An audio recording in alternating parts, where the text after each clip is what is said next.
Hi guys, welcome back to another episode of Continuously Refined. I'm Shayna, And I'm Cicely. and we are super excited for today's episode. I have been holding back and not sharing with Cicely all of the kind of new health stuff that I've been trying for the last 3 weeks. I have started going to see a Chinese medicine acupuncturist, and Cicely's been asking questions, but I'm like, we have to hold it. We can't say anything. We need to record the podcast first. Yeah, you'll mention like the smallest little thing to like one of our friends. And I'm like, oh, I didn't know that yet. Like, I don't know anything about it. And so literally it's been a month and we haven't talked about it at all. And you've gone to 2 appointments? 3. 3 appointments. Okay, yeah. So we have a lot to cover. I've been to 3 sessions with this acupuncturist, and I kind of wanted to try something new. I've heard really great things about Chinese medicine and it really stabilizing the body. And I just wanted to kind of input something to give my body that oomph that it needs to start my period back up. So I got recommended this really great Chinese medicine acupuncturist here in town. And I saw her 3 weeks ago.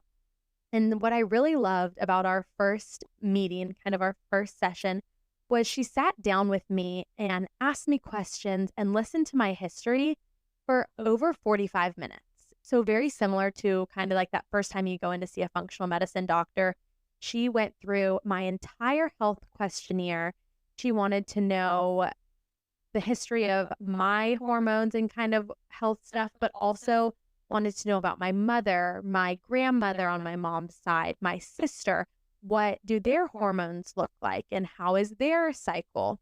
Something that I found really interesting that she asked was, how was I born? Was it like vaginally or C-section? Because apparently that plays a really big role on your overall health, as well as how long did your mother breastfeed you for? And so I'm really curious to continue kind of diving into that, researching like, what does that have to do about your health? But I found that really cool when she kind of asked me about that. And she just did a really awesome job of listening for 45 minutes, asking questions, how my energy levels are, how do I feel at different times of the day. We hit on the insulin resistance too that we talked about prior. So I really loved how she was incorporating the functional medicine. So I told her that I was also seeing a functional medicine doctor, but I just wanted to add this on top. And she explained to me how functional medicine and Chinese medicine are very different, but they can work well together.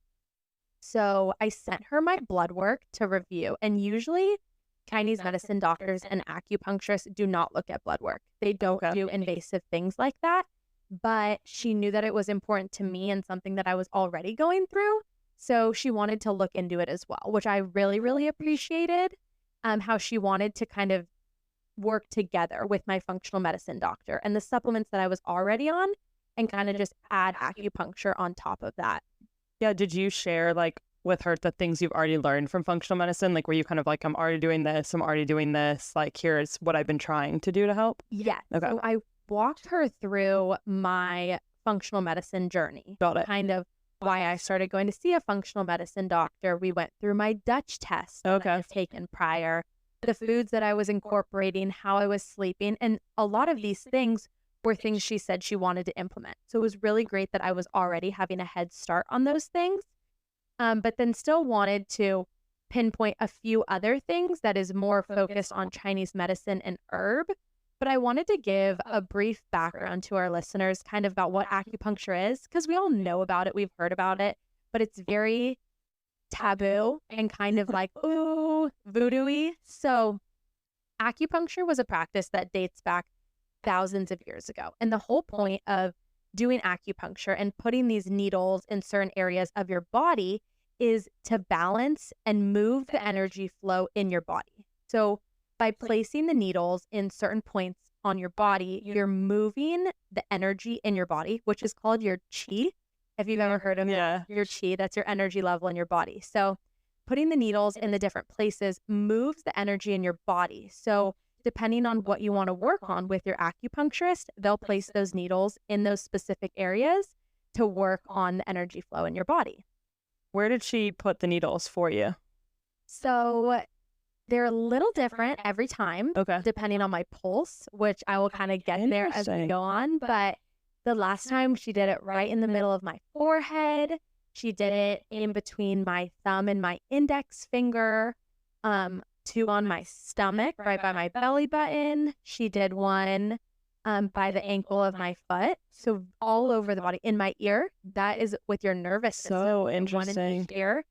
But Chinese medicine believes that diseases come from imbalances in your body. So when your body is off or that energy level's off, then the disease will come from the outside world in. So acupuncture is really great to treat pain, allergies, if you have nausea from like the cancer chemo that you're going through, and then I'm going there for hormones. So those are just some of the big things, overall things that acupuncture hits on.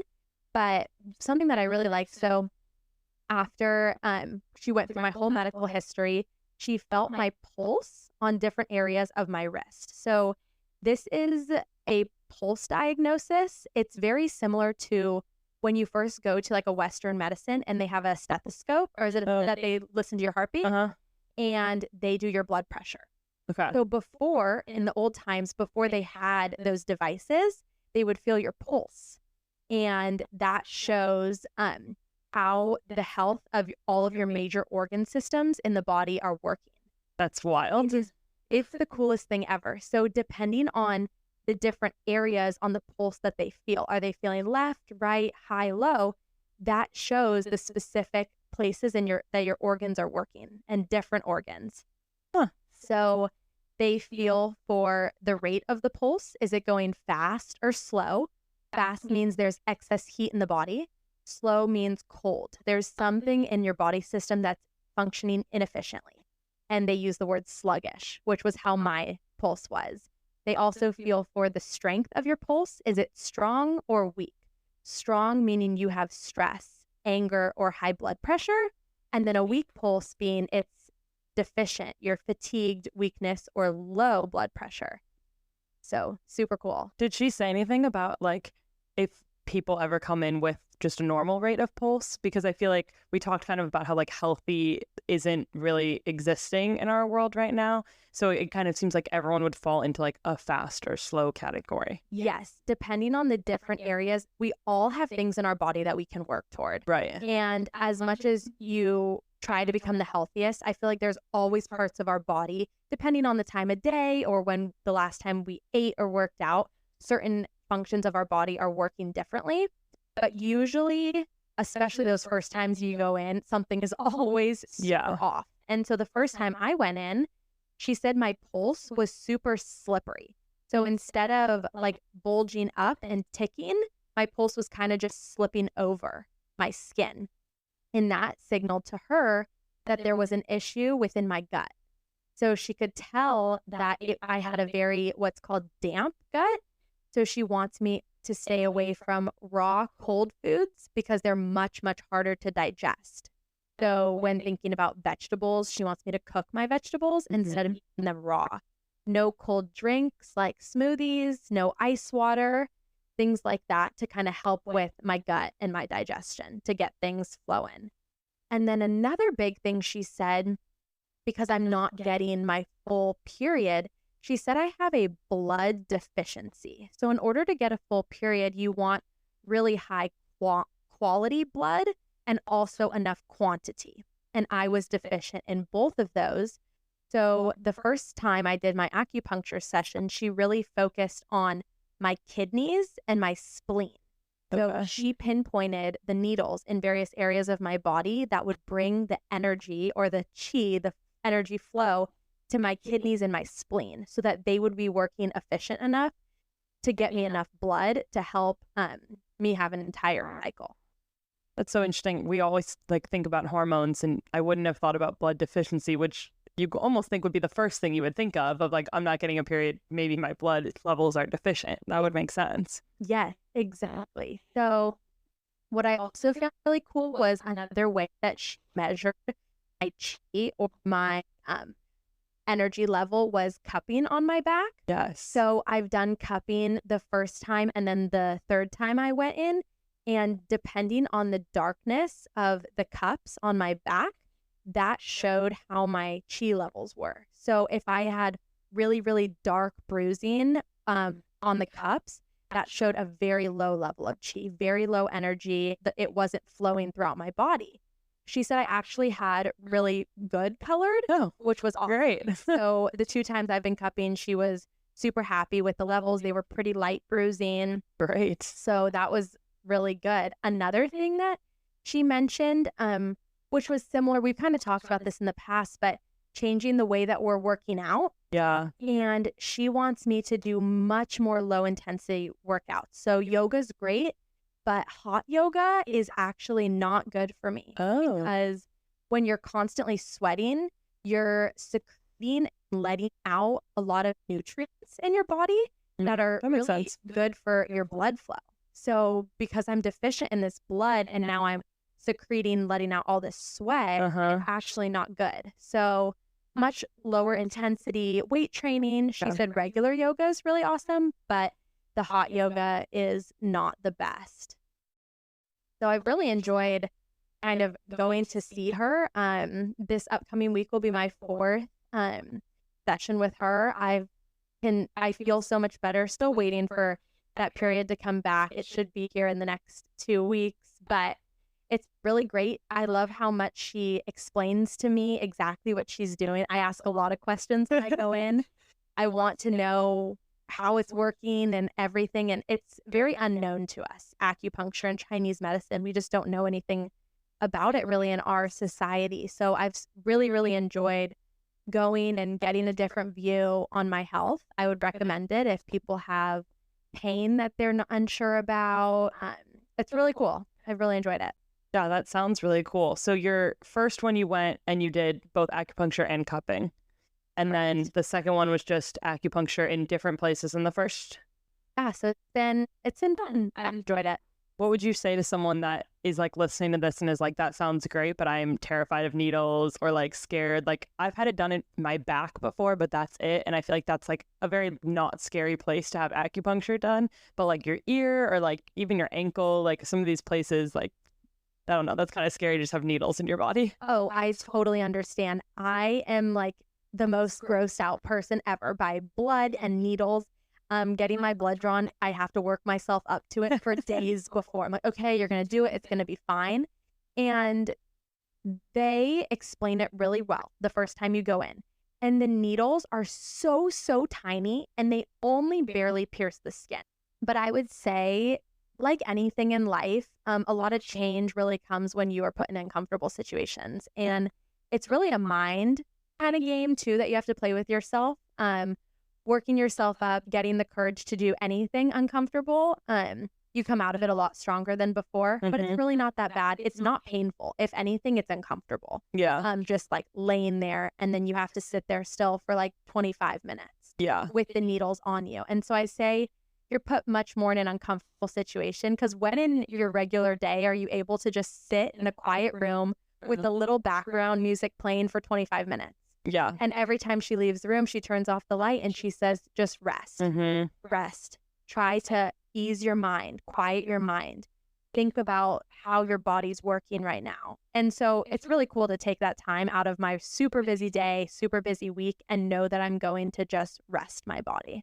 How often are your appointments? Like how spaced out have you been going? I go once a week. Okay. So every 7 days I go, and totally depending on the severity of the case or what you're going for. I know she said I could move to every 2 weeks. Okay. Some people go twice a week, but right now for me, my schedule and what's best for my body, I've been going once a week.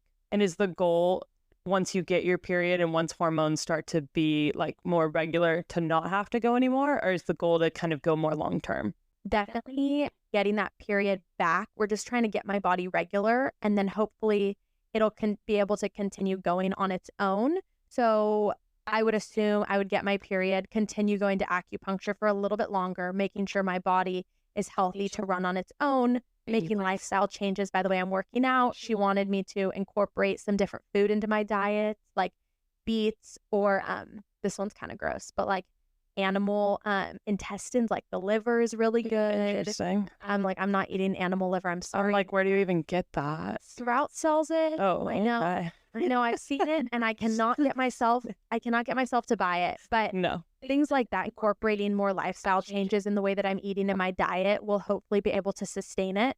So I'm not having to go do this forever. Yeah. And you mentioned one of those lifestyle changes is like the no raw vegetables. How is that?